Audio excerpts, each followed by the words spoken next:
But my name is Casey. I am a community lead at Trusted Health. I actually used to be a travel nurse. I travel nurse for 3 years, so this topic is near and dear to my heart. I think there's a lot of misinformation out there around understanding travel contracts. So that's what we brought in two of our CAs and actually a representative from Trusted to help you guys understand what to look for. And if you're not familiar with Trusted Health, we offer travel assignments in all 50 states. We have a lot of content on our blog, on our social channels, and through events like this.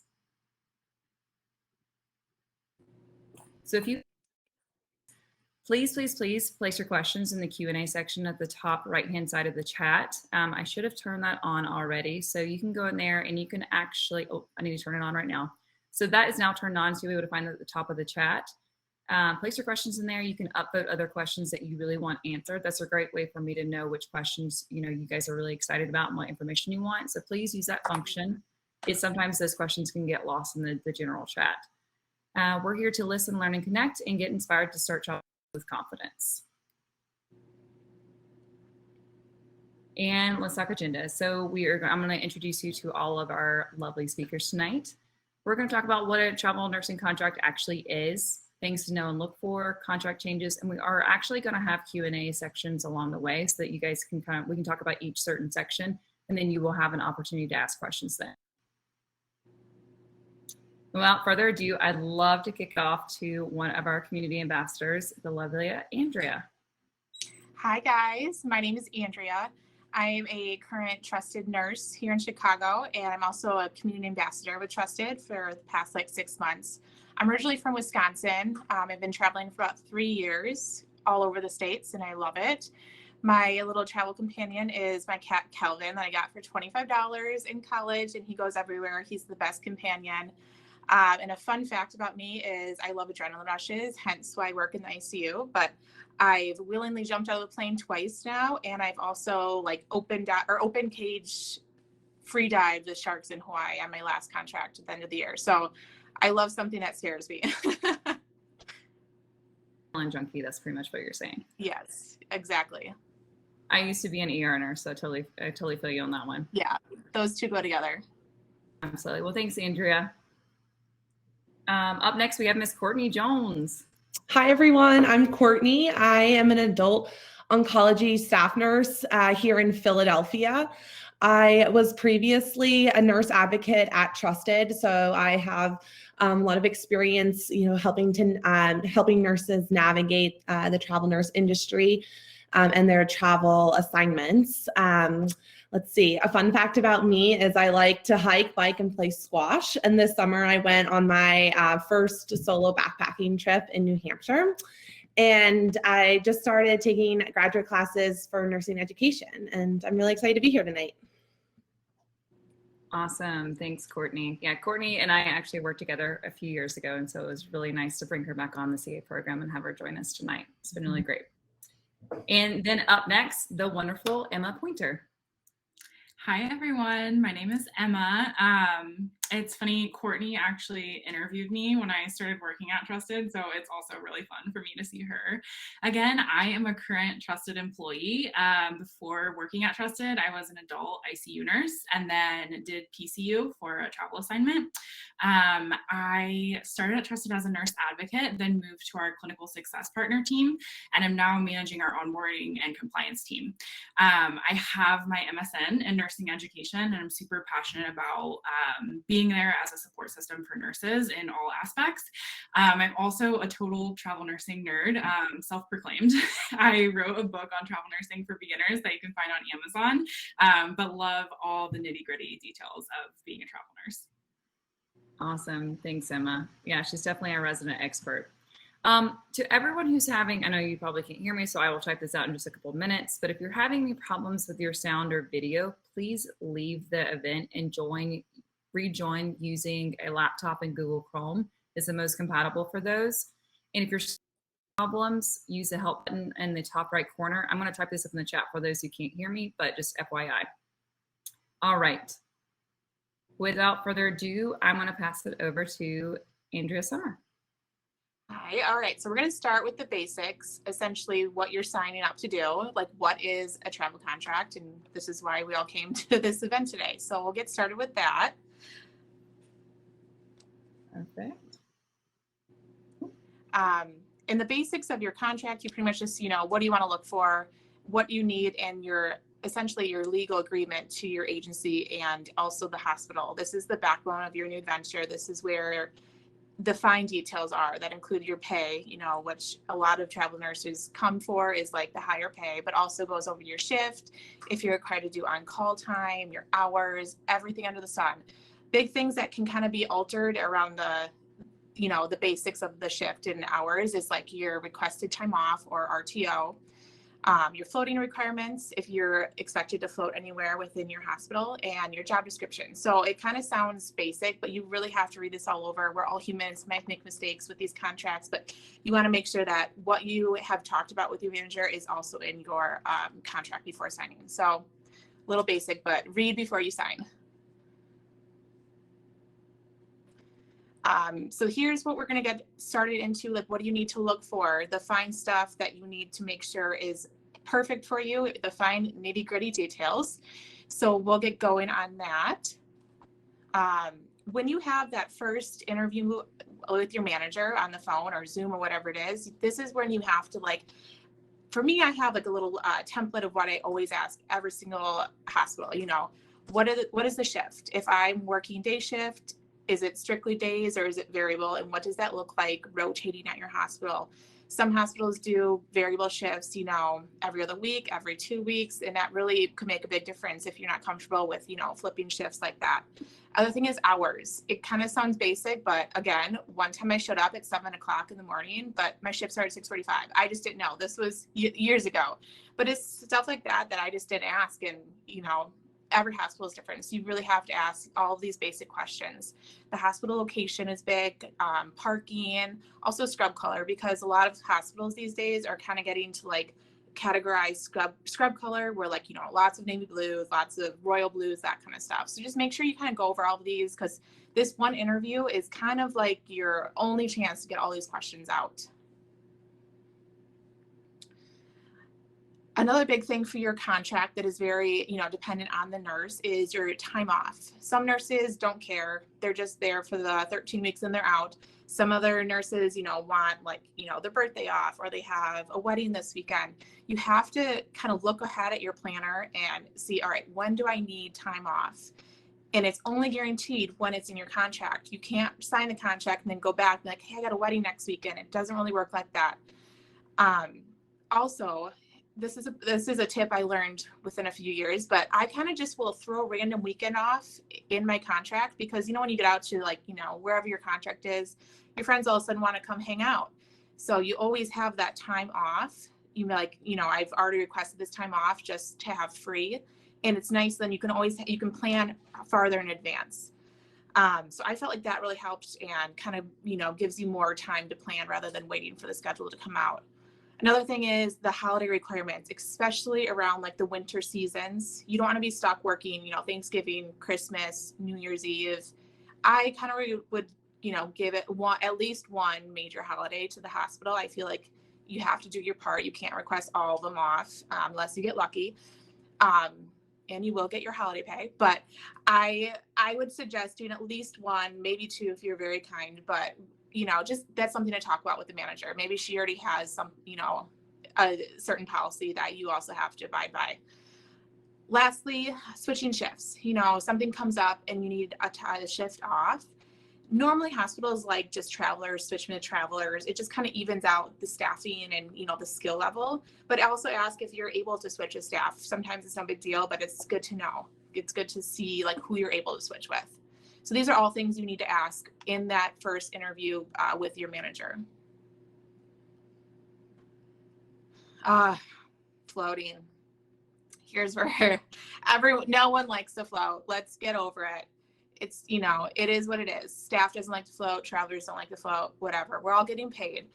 But one thing I would not do is put no floating in your contract, because that already kind of puts you at oh, you're not really helpful already. It just doesn't look that great. Yeah, no one likes it, but it is what it is. You're still getting paid. It's just 12 hours. The only thing is, ask where you're required to float to. Like me, I work in the ICU. So yes, it's the higher level of acuity, but if you put me in med surge with 6-7 patients, Like I'm not used to that. So it's something to talk about, especially so you don't get kind of like overwhelmed when you walk in. All of a sudden you're getting like put on a floor you've never been used to. My biggest thing with that is make sure if you're floating somewhere, it is safe. You are responsible, like when you float somewhere, to accept that, you know, patient assignment. If it's not safe, you have to speak up. It doesn't matter that it's like, you know, a different med surge or different tele floor, whatever it is. If you're not comfortable, or if it's not in your scope of practice, you have to speak up. And I've done it before, and I work in the ICU. Like I've floated to CV ICU. I'm like, oh no, I don't know what this is. And it's fine. Like they're like, okay, like we'll switch things around. It's no big deal. It really, you just have to be comfortable, you know, speaking up, and it's really what's safe for your patients. But long story short is just ask, you know, where are you going to go? How many patients you're going to have? And also it's just 12 hours, you know, or 13 weeks. You can do it. Like, it's fine.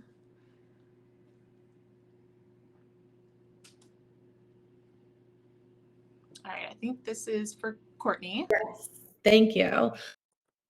Now, topic of guaranteed hours. So this will be in your contract, and basically what guaranteed hours is if you have guaranteed hours and if you are available to work the contracted hours, but were called off by the facility, some agencies will guarantee your full pay. So this is definitely something that you want to chat with your recruiter or your nurse advocate about to see if the facility that you're interested in has guaranteed hours. Typically, hours are not guaranteed within the first full week and the last week of your assignment. And then this guaranteed hours varies by agency and facility, and can be superseded by the facility's policy. So definitely something that you want to inquire with your recruiter or nurse advocate. So other policies that are just very helpful to be thinking about when you are looking at your travel nurse contract, and that these can also vary between different companies. So sick time, right? Like, does your company have sick time? If so, what is the policy? Now I can just read you Trusted's sick time policy that you can find on their website. And that is, as a trusted nurse, you accrue 1 hour of paid sick time for every 30 hours you work, up to a maximum of 72 hours total. And the accrual starts from your first day on assignment with Trusted, and you can use this leave beginning on your 90th day of employment with Trusted. Sick time only applies to your hourly wages and does not cover your stipends. And sick time cannot be used to compensate you above your contracted hours each week. So that's just Trusted specific sick time. If you're working with a different company, it's something you definitely want to know about before you're sick, so that if unfortunately you do get sick, then you know what is offered for you. The non-complete clause, some companies might have one, and this just says, like, some agencies might include a non-complete clause that states you cannot work with a competing agency at that facility or health system for a predetermined amount of time. So it's just something good to just keep on the radar. Like I said, not all institutions have this, but just something good to look out for. Absolutely. Like we were talking about earlier, when I worked at Rady Children's down in San Diego, the company I went with, I realized I wanted to switch agencies when I did my extension, and I realized that I had signed a non-compete clause. So at that point in time, I was like, I can't, and they said I couldn't return to that facility or any of their, their clinics or anything like that with another company for over a year. So if you are working with multiple agencies, kind of like what you're saying. Definitely. Like that's just a good lesson to like take the time to sit with the contract and read through it and ask questions. If you don't understand something, ask. Yeah, absolutely. That's such great advice, especially if you have a great recruiter or you're working with Trusted, you have questions, they should sit down with you and be able to answer all those questions. All right, so this is actually a great time for asking the team questions. We're going to stop really quick and take a few questions. And I saw a couple in the chat that I definitely want to address. So there are a lot of no interview contracts. Emma, do you want to hop in here and share kind of like what your advice are for these nurses who are just getting the contracts without interviewing with the hospital? I know everything's constantly changing with the pandemic, but I'd love any insight that you have because she is kind of right now. Yeah, so for those contracts that are auto offer, so no interview, just keep in mind what you're getting into with those. I think that if a contract is auto offer, that's a clear signal that they need nurses very, very quickly. So keep that in mind. Usually they pay more for a reason. And so if you do decide to take a contract that is auto offer, just keep in mind there's going to be some extra flexibility needed there. I usually expect things to be kind of crazy when I get there if it's an auto offer contract, and crazy even in the sense that just like you don't know what you're walking into, so be sure you're being compensated adequately if you are taking a contract like that. Okay, yeah, great. That's a really great point. So someone asked, in regards to floating, what if you were only skilled in one setting such as case management? I feel like in that sense, then, you know, sometimes floating isn't even an option, but it normally is in other cases. Like, for example, I had a very unique experience when I worked in Texas. I was in an OB-ICU. There was like there was no place for me to float, so I just did it. So if I didn't have patients, you know, in the ICU, I just kind of hung out. It's very bizarre, but I feel like that would be a case where, you know, I don't think they would float you much other places, and that would be just a conversation you'd need to have with that manager. Like, what are their expectations? And I feel like case management is also something that like you always have work, you know, and I don't think there would be like a low census time where you would need to be floated, but that would definitely be a good question to ask in that first initial interview. Yeah, absolutely. If you don't get that interview, like we talked with auto offers, and you feel like you're being placed in an unsafe situation, just remember it's ultimately your responsibility to protect your nursing license. So don't accept an unsafe situation, and then obviously escalate it to your recruiter or your nurse advocate, and let them know what's going on so they can help you navigate. That's what they're here, or sorry, your clinical success partner and trusted, because they can help you navigate these. And someone asked, you know, keep nurse advocate, who's a recruiter really work for? How do they get paid? So I for you a little bit further, and Emma can help out too. Some companies have recruiters and they make commissions. So every nurse that they sign on, they get a little bit of money for, or they can take different amounts essentially. With Trusted, we have nurse advocates. They are nurses themselves who kind of take that place of the recruiter. They help nurses navigate finding an assignment, and they are paid salary. So there's no true incentive for them to push nurses into assignments they don't want. And they can use that clinical judgment to kind of help decide if this assignments are right for the nurse and help them navigate these. All right. Anything to add there, Emma? Just that instead of working for money, we work for nurse happiness, which is amazing. We just want our nurses to be happy. That's how we know we're doing our job well. Perfect. Yeah. And then I'm going to actually direct this one back to you too. Do you sign a contract with a hospital or agency? This is kind of like a tough one. This is a great question, and a little bit complicated. I'll try to keep it pretty beginner level for those that are beginner levels here.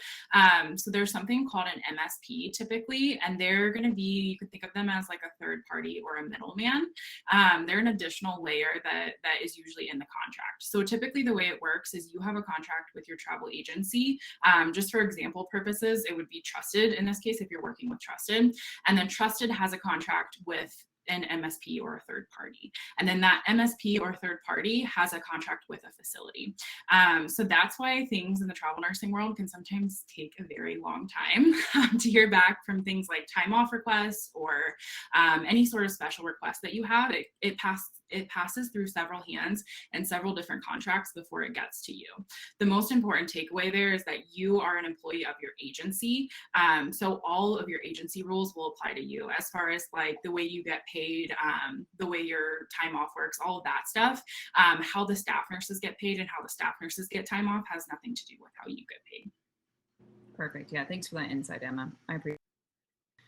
Someone else asked, is this PowerPoint available for review? So we will be sending out all the slides and the recording after the event to everyone who RSVP'd. So you should receive it with no issues. All right, I think we have time for one more question. And just FYI, if you can please place your question in the Q&A section, not the general chat. That's super helpful for me as I go through these because they can sometimes in here. This is a great question, and we talked about this already. What advice will you give to an intending traveler that wants to work with different agencies? As someone who comes from traveling and I work at Trusted full time, I advise you to work with different agencies. Obviously, I love Trusted. That's why I work here. I think it's a great agency. We really take care of our nurses, but at the end of the day, just because it's always nice to have a couple different agencies in your back pocket, simply because sometimes you don't have the assignment you want and another agency might. So it's nice. It's always a great idea to work with different agencies. Anything to add here, Emma or Andrea or Courtney? I think it's just good to be upfront. Not so much with Trusted because they don't use recruiters, but with your other recruiters. Some companies will have the same job with different amounts of money. I get this question a lot, just being an experienced traveler, is what happens if I submit to one job and then I see it's higher somewhere else? Can I submit again? Like, you only can really submit with one company at a time. It does not look good to keep, crossing paths. So I would just be open with all of your, agencies and apply to the ones, with understanding that you probably can't, put in 3 applications with 3 different agencies. So you just have to kind of, balance that a little bit better if you're working with more than one. That's a really great point. Thanks for bringing that up, Andrea.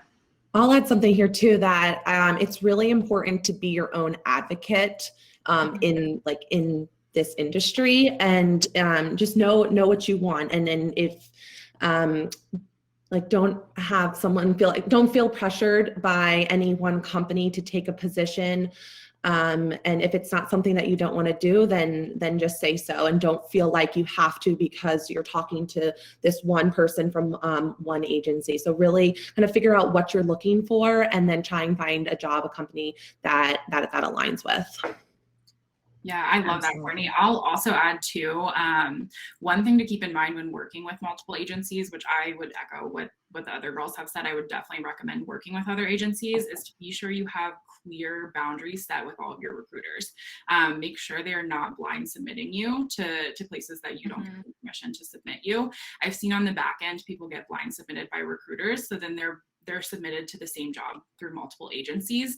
The MSPs will sometimes do an automatic pull of your application if that happens. So you won't really know that it's happening in the background, but if you're being blind submitted, it can lead to less successful job searches. Thanks, team. That was great. Well, just for the sake of time, we need to move on to the next section, which is about money. So I know you guys all really want to know about this. So without further ado, let's get started. Andrea, I think this is you. Yep. All right. Most important part. Just kidding, but really. All right. So talking money, we'll switch to the next slide. We all want to look at that first. It's kind of a big draw to travel nursing, not for everyone, but for a lot. But there's a lot, it's more than just it's a lot different, I should say, than your staff nurse job where you're just getting paid X amount base and that's it. There's a little bit more fine details with travel nursing, and you just have to understand these fine details. So your standard hourly rate is your base rate, what you make per hour. Normally, this is going to be lower, honestly, than you would make as a staff nurse, and you want that lower, and I'll kind of get to that in a little bit, but you're going to have it be a little lower and be like, why am I making $21 an hour? It kind of sounds weird, but it all adds up to how we get your, weekly packages. So you have your base, and then you have your overtime rate. So typically that's after 40 hours per week. So if you're contracted for 36, overtime won't kick in until 40. If you want to work an extra shift that week, you're feeling adventurous, you add if you're working 3 shifts, you add a 4th shift in, then you get extra time rate, which adds on top of overtime. So you have your overtime rate and your extra time rate combined to get, your hourly rate on that extra shift. And again, these are all taxed. They're lower, but they're taxed. Then you get to your tax-free stipend if you qualify for that. I'm not going to get in too much about, how we determine that, but if you're duplicating expenses and it's a true travel contract, I live in Wisconsin, and I'm working out in Texas, true travel contract. But then you get stipends, you know, to compensate your cost of living, your meals and incidentals, and those are given per shift worked. Other companies might be different, but Trusted gives, you know, if you work 312s, you'll get 3 days of stipends. Some other companies, you know, do daily. It all depends. But with Trusted, we do, you know, per shift worked. If you were to call out for a shift, if you're sick, you lose a day of stipends, and you also don't get your hourly, obviously, because you have not worked. So with that being said, because, you know, you're not getting taxed on these stipends, you want that number to be a little bit higher, and then your hourly to be a little bit lower, just to kind of even out on how much taxes are coming out, because you're going to be making a lot more per week than your, you know, staff nurse job. So that's why it looks weird when you see an hourly rate of, you know, $22. It all adds up once you add in those stipends too. So you get kind of a blended rate, but only a certain part is taxed. Here's an example I pulled. This is a current job in New York for an ICU nurse, and it kind of just goes over these same, you know, words and terms I used on this last slide. You know, it's showing you your pay package if you would work 36 hours or 3 12-hour shifts, and that's your standard base rate. Overtime, that's not calculated here because it's just your standard, but if you would work it, it would be, you know, overtime is 1.5 times your base rate. You guys can do the math. And then it also shows out your tax-free stipends based on the city that you're living in. So in this case, Brooklyn, New York. And all cities are going to be different. If you're living in New York, they're going to be higher than if you're living in like Alabama or something. So you have to really, you know, factor in why these numbers are all different. So again, the tax-free stipends, tax-free, your weekly wages are lower. I mean, not by too much here, but this is also a pretty high-paying contract. But normally, they're a lot lower than your tax-free stipends. So on the right hand of the screen, it shows some other other words. You're on call. So if you get put on call, they don't need you. You're getting $3 an hour, but you're also getting your stipend. So you're really kind of getting paid to sit at home and read a book. But if you get called back, that's $98.50. That's what you would make if you would get called in at like 11 o'clock and you'd go in for the rest of your shift. Your holiday rate, obviously, if you work Christmas, that's what you're going to get per hour. So these are just all numbers to kind of, you know, get used to hearing and understand what they all mean and what you qualify for if you pick up extra time or if you come in like on your day off. So this is just an example, and we can go over this more if anyone else has more detailed questions. All right, more money stuff. So I've worked with a lot of agencies, and I've had great experiences, but I've had better experiences with Trusted. They give you all of your money up front. There's nothing that they're taking back, waiting for you to ask for. Other companies, you know, yeah, they'll reimburse you for scrubs or, you know, your BLS, but you have to like remember to submit your receipts. You have to keep everything. But with Trusted, they kind of just give it all to you at once. So they kind of give you all the money just to say, hey, I'm giving you this all so you don't have to ask to take your BLS. You're already getting paid for it. You're already getting paid for your really nice big scrubs. You're doing all of this. You don't have to ask for it. And I worked for companies where it was a pain to like email, like, you know, so-and-so my receipt of, you know, my ACLS or whatever happens to be. So it was a little bit of an adjustment when I joined Trusted because I was kind of used to, you know, travel reimbursement, all this stuff. But once you really realize like, okay, they're paying so much more per week, not just a one-time, you know, scrub reimbursement, that it really evens out and you're actually making more money this way other than asking for everything up front. But with that being said, if you're working with other agencies, ask what they, you know, reimburse for, because sometimes it's anything under the sun. And it's really helpful if, you know, you're taking your CCRN and you want to get reimbursed for that. So definitely ask what they, you know, have to offer, and I would take full advantage of it. Also, Trusted does not negotiate money. What you see is what you get. You know, it's kind of, you know, straight across the board, which is great. Other companies, you kind of have to ask for more money if you don't think it's, you know, not where you want it to be. What I've used the term before is I need to maximize this pay package. And I'm not shy to ask, you know, for more money, but it kind of can get awkward. Like I've had to like help nurses, like just ask, like, what are they going to say? No, you know, like, and that's the worst it could be. Example, I went to San Diego a few years ago, and back then they did not pay much money to go there because everyone wants to go. But when she sent me the pay package, it was like offensive how low it was. And I was like, I want to take this contract, but I don't think I can do it with this pay package you sent me. And then all of a sudden they come back and they kind of be like, oh, I talked to so-and-so and now we have a higher pay package, and you're taking it. So if you didn't ask, I would never have gotten that, or I wouldn't have gone. And it's worth asking with other companies, because there really is some leeway, and that leeway comes from what the recruiter is actually getting from you. They're kind of, evening out more, giving you more rather than keeping the money that they're getting from you. So always ask. It's only as awkward as it may, as you make it, it gets easier. And I just kind of want to add to that. I think that's another benefit of working with multiple companies, whether you're working with Trusted or not, because you can compare pay packages across companies, and that can definitely help put you in a position where you can ask for more. So just remember that. And also just kind of going back to Trusted versus other companies. Emma, can you share how we do standardize what recruiters do at other companies? Yes. So at Trusted, there is no like me doing back of the napkin math on a Google spreadsheet to decide how much I need to pay my bills and how much you guys get to pay your bills. We standardize things at Trusted, and that's how we move quicker and get you guys better responses and better pay packages. So we have just a basic formula that we use to calculate all of our pay packages. As soon as we get that rate from the hospital of what they're willing to pay, put that into our formula and post it on our website for everyone to see. Since it's posted on our website, you know upfront how much you're going to be offered before you get the position. Obviously, if that would be changed by the hospital, we would always reflect that back to you. Since we don't work on commission, we always are incentivized to do that to keep you happy. So basically, we put the number in that the hospital is willing to pay. That comes up with a pay package, and that's the same pay package that every single nurse gets with Trusted. Even if they're terrible negotiators like myself, I'm way too shy to ask for more money, so I much prefer that model, but it's definitely personal preference for whatever you would prefer.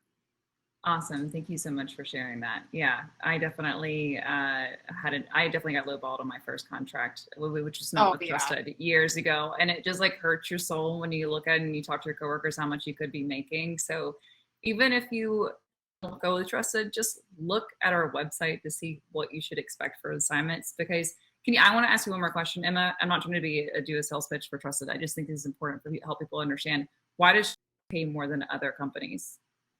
Great question. So as you guys found out, I've said this a million times, I don't work on commission. Sometimes I wish I did, to be honest, but I definitely don't. I get paid when I get paid to show up every day. So that takes out a lot of the like slipping some money under the table that a lot of agencies have. Trusted is taking is truly our operating costs to be able to be a company, provide you with support like payroll, HR, that sort of thing, to operate as a company, to have an amazing marketing team. That's the only thing we're taking from the pay package. We're only taking what we need to support you. So I'm unfortunately not getting Lamborghinis off of your hard work. Yeah, I understand. Well, thanks, Emma. I appreciate that. That's a really great explanation. I just really want y'all to understand like how this is working if you work with a different agency, and why it's important to negotiate, because that money might be there for you. Mm-hmm. Cool. And then Courtney's going to share a note about stipends. Great. So when Andrea was explaining the pay packages, she mentioned this term stipends and travel contracts versus local contracts. So if you are new to this industry, you might be asking yourself, what type of contract would I qualify for?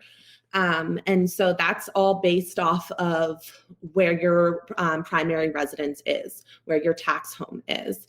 So like Andrea described, the travel contracts are made up of taxable hourly wages and non-taxable stipends.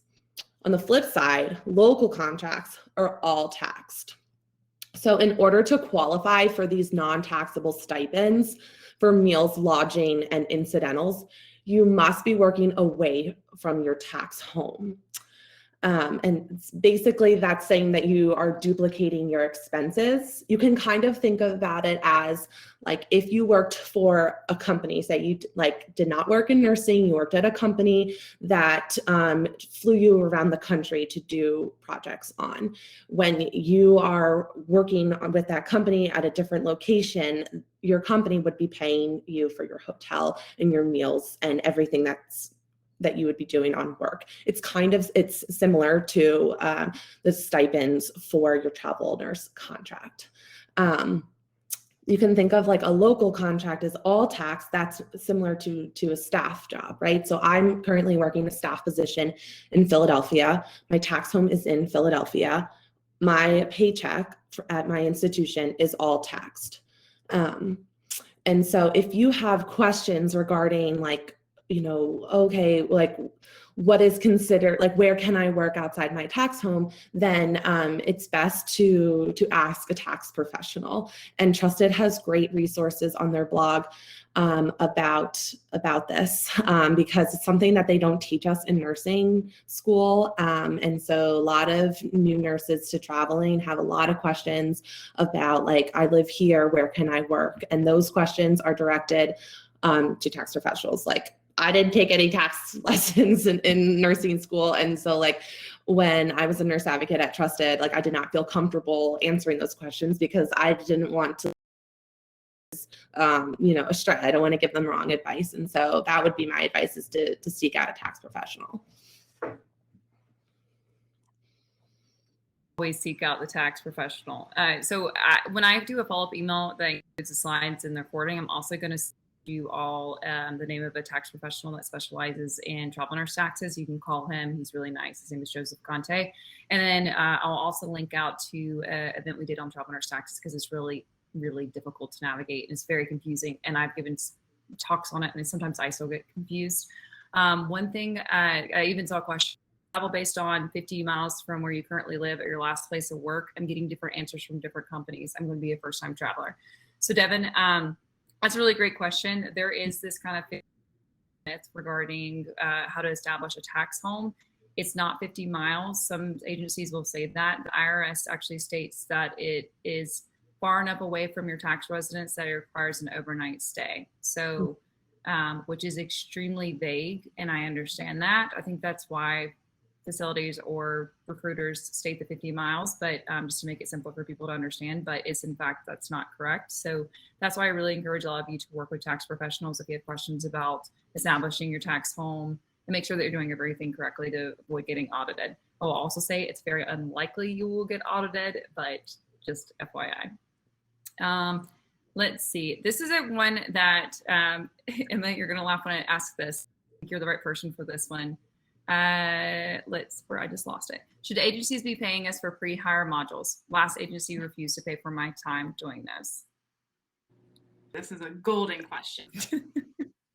There is actually current litigation out for this right now on if agencies have to pay or not. It's kind of a gray area, to be totally honest with you. And from what I've seen on this side, it boils down to typically the hospitals not paying us for this. So how that works on the back end is a lot of times agencies don't get to bill for any orientation hours, let alone pre-employment modules and stuff like that. So your time doing orientation is completely covered by your agency out of their pocket. That being said, it should be built into the pay package and accounted for. So nothing for you to really worry about. Just know that if agencies are paying you for pre-employment modules, it's coming from somewhere, right? Like every agency bills the hospital the same amount of money. And I say that with like an asterisk on it, because sometimes like the amount of money we're able to bill changes literally from hour to hour. The hospital will change rates and you'll see different pay packages posted with different agencies. But in an ideal world, every hospital bills, or every agency bills the hospital the same amount of money. So if you see it being distributed differently across agencies, it just comes down to how they're choosing to do that. With the litigation that's out, I imagine that more agencies will start to pay for those pre-employment modules. But in some cases it might be at a state minimum wage or something like that. Okay. Thanks, Emma. I appreciate that. That's like a great explanation. So this is a great question too, and we're actually going to cover this in a little bit. We'll go ahead and answer it since we're talking about money. should it be expected that when there's a bill rate increase, this will be passed on to me? For instance, different recruiter, same company, automatically passed on to a coworker. I had to ask and was given grief for asking. Emma, you can always take it. I can take that one too. Yeah, I was about to say, like, you can speak from Trusted's point of view, and then Andrea, if you want to share from your experience elsewhere. Yes. So at Trusted, anytime we get a bill rate from the hospital, we will pass that along to you. Obviously, if the hospital increases their bill rate in order to attract more travelers, this is not something they're going to shout from the rooftops and advertise. So sometimes recruiters are being honest in the fact that we do often have to fight for you in order to get that increase. I kind of think of mid-contract rate changes like buying something that's on sale, right? So if I go to Walmart and I'm like, hey, I want this flat screen TV, and it's $200 when I buy it, and then the next day the TV goes on sale, and I come back the next day and the TV's on sale for half off, and now the TV's only $150. And I go to Walmart and say, hey, yesterday I bought this TV and it was $200, now it's $150. Can you guys give me the $50 difference? They're gonna be like, no, right? Like, they're gonna make you pull strings to get that and make that happen. That being said, it's possible, and I've seen it done. Some hospitals do have solid, like, no, we're not increasing for currently working nurses. Other hospitals will have flexibility in order to keep nurses and prevent them from canceling. So all of that being said, it depends on the agency. Your agency should fight for you if able. Some MSPs will block us from being able to fight for you. So they won't even entertain our questions when we ask for rate increases, because as you guys can imagine, recruiters mutually benefit from these rate increases. So everyone is always asking for rate increases, and that really slows down the process along the way if they're getting, thousands of emails every day asking for rate increases. So it depends is the short answer. The additional short answer is work with your recruiter, work with your nurse advocate to see what the specific rules are at that facility. Awesome. Thanks so much. And then Andrea, have you ever experienced this working with other agencies? I honestly can't remember. I have extended, and I think it was passed on to me without asking once with another company, but I can't say for sure. The only experience I've had was I was at a facility and me and a different traveler who I just met there were making like a very broad difference in the rates, and I don't know if she reached out or if I reached out, but we kind of both got put in the middle or matched up to each other. And that was the only time. And obviously we had to ask for it because it was that, huge of a difference. And she was like, hey, what's going on? Like, we both work with XYZ agency, it should be the same, which is, a good thing about Trusted because they can post, 3 of the same jobs for the hospital on the street and they're all the same rate. You don't have to pull strings to get, equal pay as your coworkers. So that's a big difference and a big draw to Trusted. It's like, you don't have to worry about, your neighbor next to you making $500 more than you doing the same job. Thanks, Andrea. And then the last question before we move on is, how long does it take to negotiate a typical travel contract? With my experience, when I asked when I was going to San Diego a few years ago, it was honestly that same day because they have the numbers there. They just have to finagle them to get you a better number, if that makes sense. Like, they're going to give you your pay package. You're like, I'm not really satisfied with this. This is not going to be worth it for me to go there. All they do, I forget the term they use, but they go back to pretty much a higher up and say, hey, how can we kind of move around these numbers to get this nurse more money? It really, within a day or two, is what I've seen in my experience. Yeah, it's been the same for me. I feel like I don't know for sure if they're going back and actually asking someone or if exactly. It's like a question, but in my experience, it's usually the same day because they want to secure you as a contract, so they don't want to delay too long. So it's usually really, really quick. Yeah, normally by the time you get offered a contract, you have, maximum 2 days. The best case scenario is 24 hours to, accept or deny the offer. So they're going to work fast once they get an offer. Absolutely. And then one thing, Robin, you asked, how do I figure out how much my take home will be? Does anyone have any insight there? Because I know we don't post take homes. We'll only post the gross amount on our website for each pay package. I feel like it depends a lot on your, what you're claiming on, if you're claiming 1 or 2 and all that crap. I'm not very good with all the taxes, but it really depends. And that's why they don't, Trusted and any agency won't ever give you what you're going to take home because it depends on what you're claiming. If you have kids or if you're married, it's very, you know, it's kind of variable, but I kind of gauge it, you know, I always shoot higher, and I'd rather be more surprised with a better paycheck, but like 25-30% sometimes for getting like a really high paying contract of, you know, tax off of your hourly rates. But again, Absolutely. It's so variable. Yeah, and it looks like Emma just shared in the chat what she uses to calculate it. So thank you, Emma. Cool. Let's go on to the next section so we don't run out of time. If I will try to make it back to the questions that we have not made it to yet, if we were able to. But up next, we have contract changes with Ms. Courtney Jones.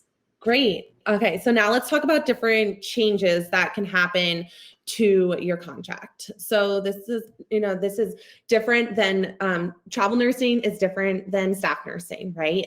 Travel nurses are at-will employees. You're there to fill a staffing void. And I think that is really important to continue to remind yourself if you are getting into the travel nurse industry.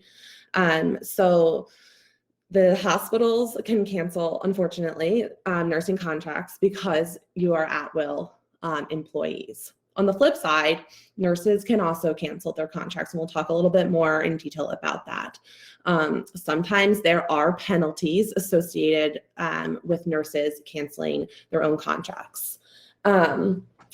So obviously this is like not the best case scenario when either the hospital has to cancel or the nurse has to cancel. There's a risk for hospitals to cancel your contract at any time, like I said, because you are there to fill a staffing void. Given the current times that we are in with the pandemic, if the hospital is posting a need for a travel nurse, like it's less likely they are going to cancel because the hospital clearly needs more nurses. And so, yes, it does happen. Does it happen frequently?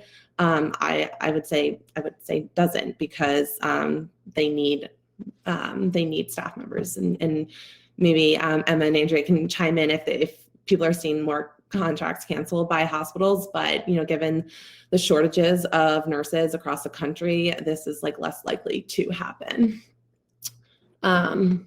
So going back to how on the flip side, when nurses cancel their contract, there's often penalties associated with that. Sometimes the agencies have to pay a fee to the hospital for that nurse backing out of the contract.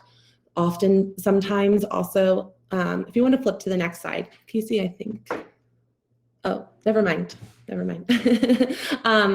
Oftentimes, the nurses, if the nurse cancels their contract, then you might not be able to be rehired at that hospital because you broke an agreement that you had originally agreed to. It would be a conversation with your clinical success partner or your recruiter, like as to why you are canceling your contract. And if there is, the possibility that you could still continue to work with that agency. Sometimes different companies won't want to work with you if you continue to cancel your contract. So definitely, I would say be completely honest, be upfront with your recruiter, your CSP. Like, we understand we're all human here, and so sometimes there's something that just doesn't work out. I worked with with nurses where there was a family emergency and they just couldn't leave their permanent residence, and so obviously I'm not going to say you have to work your contract, we understand, and so just creating that honest dialogue with whomever you're working with is going to pay off in the long run. That's a great point. I think it's good to understand that these are humans on the other side of the phone or the computer, whatever it might be. And if you have a valid reason for canceling your mental health, whatever it might be, Trust is going to be there to support you. Mm-hmm. All right. Contract extensions. Great. So extensions are such a unique opportunity, part of travel nursing. Sometimes you'll get to a new city and you're really enjoying it. It's such a good fit, the city wise, wherever you are, location, and the floor that you're on. And so when the end of your contract comes, you don't want to leave. And so I worked with so many nurses who just wanted to continue to extend at wherever they were.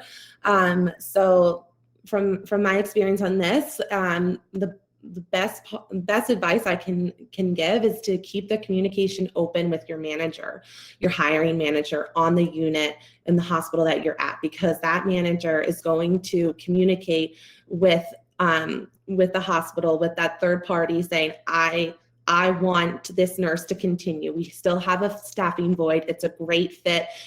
Can we offer this nurse an extension? It is really important when you're talking with the manager to, like Andrea said, to look at your calendar and say, okay, how long would I like to extend for, and where is my time off request? Because similar to the first contract, if it's not in writing, your PTO for your extension, then it's not guaranteed. So extension length can be flexible, and this will vary between the institutions that you're at. But like I said, keep the communication open with the manager. Like if you are waiting to get to a specific location and the job didn't work out, so you still have some time, you can buy yourself some time, like with maybe extending at a couple week cadence. Other institutions will require that you do a full 13 weeks contract, but this can really vary. So, just chat with your manager, and if you don't ask, you don't get.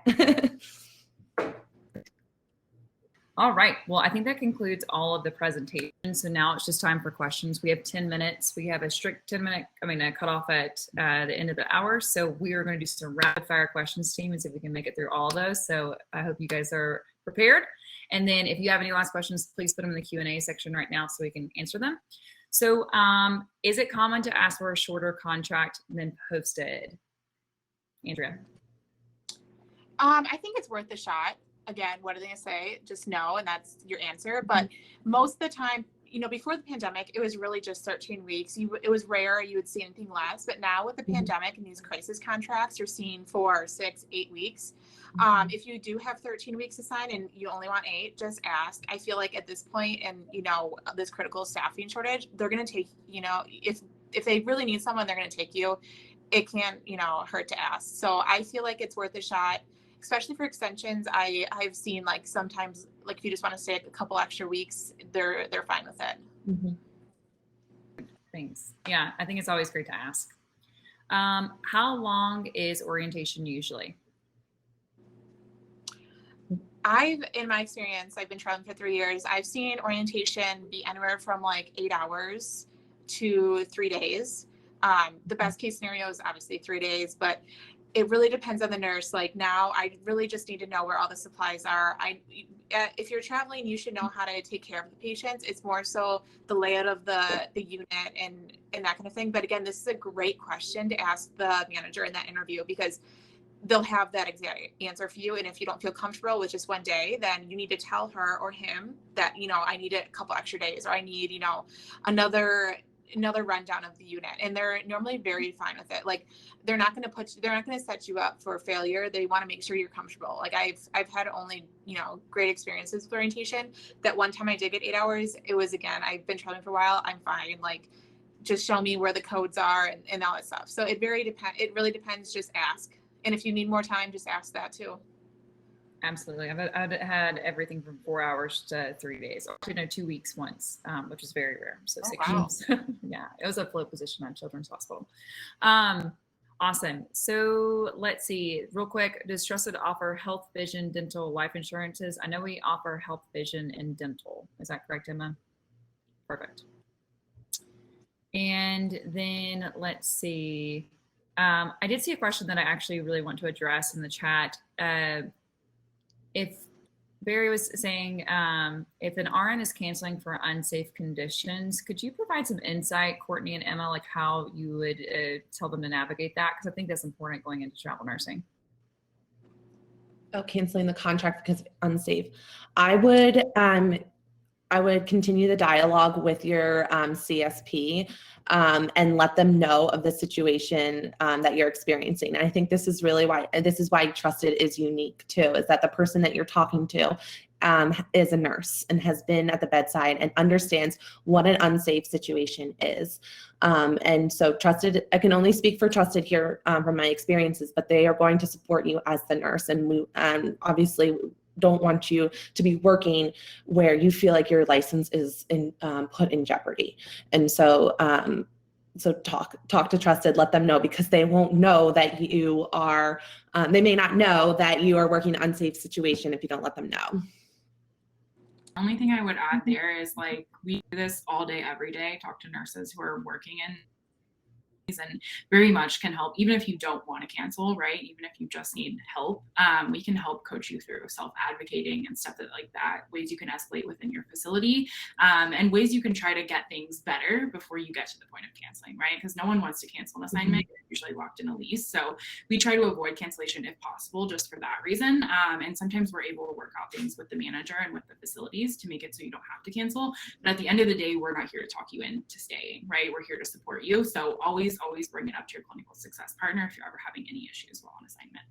Also, I would add that, like, when you talk to your CSP about this, you're also helping other nurses too, because now we have the understanding that perhaps this unit at this hospital, say it's a tele hospital and you're tele floor, and you're saying you have 7 patients and that is the going ratios. Now anybody who's looking at that floor, the nurse advocate can say, I just want to let you know that I have a nurse there and the ratio is 1:7 or whatever the situation is. And so if you think about it, that you are helping another nurse too, then that can go a long way too.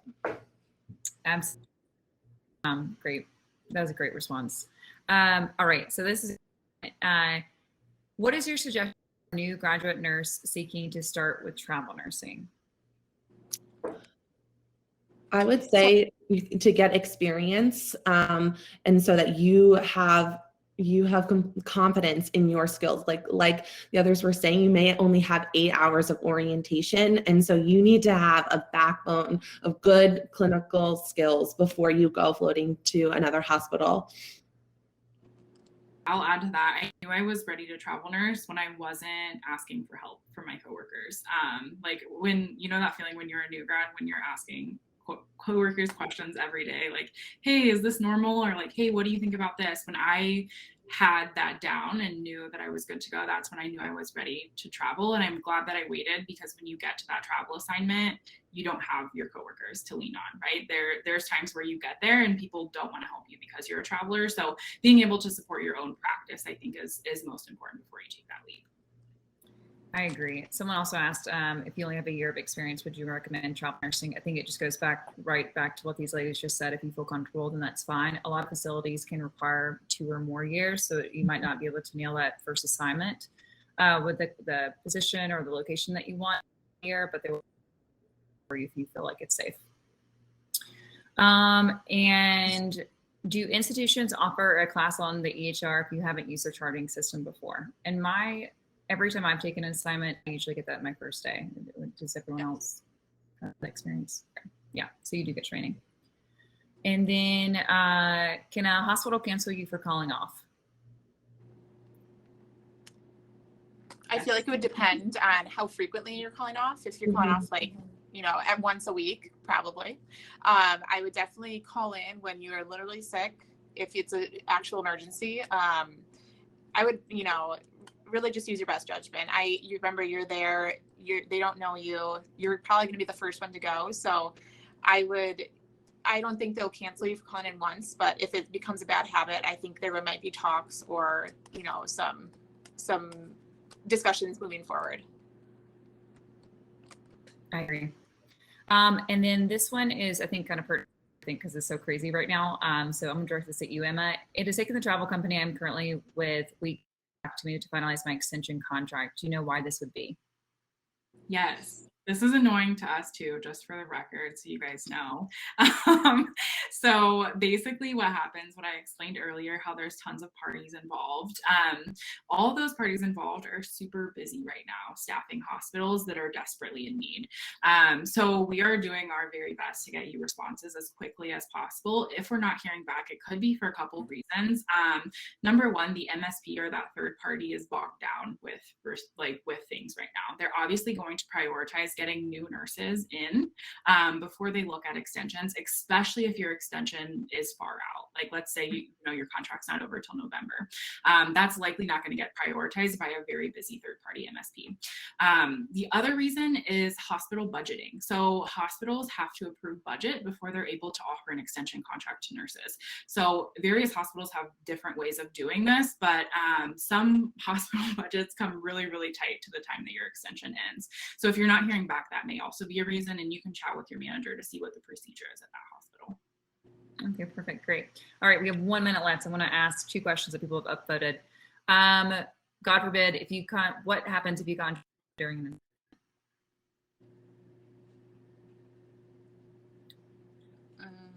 Did you say COVID? If you get COVID? Yeah. Mm-hmm. So Trusted will pay for 2 weeks of time off if you get COVID. Be sure to ask your agency before you start your contract what their policy is and what steps they take if that happens. Sometimes you'll need documentation to prove that, like a positive test or something like that, but Trusted covers our nurses if they get COVID.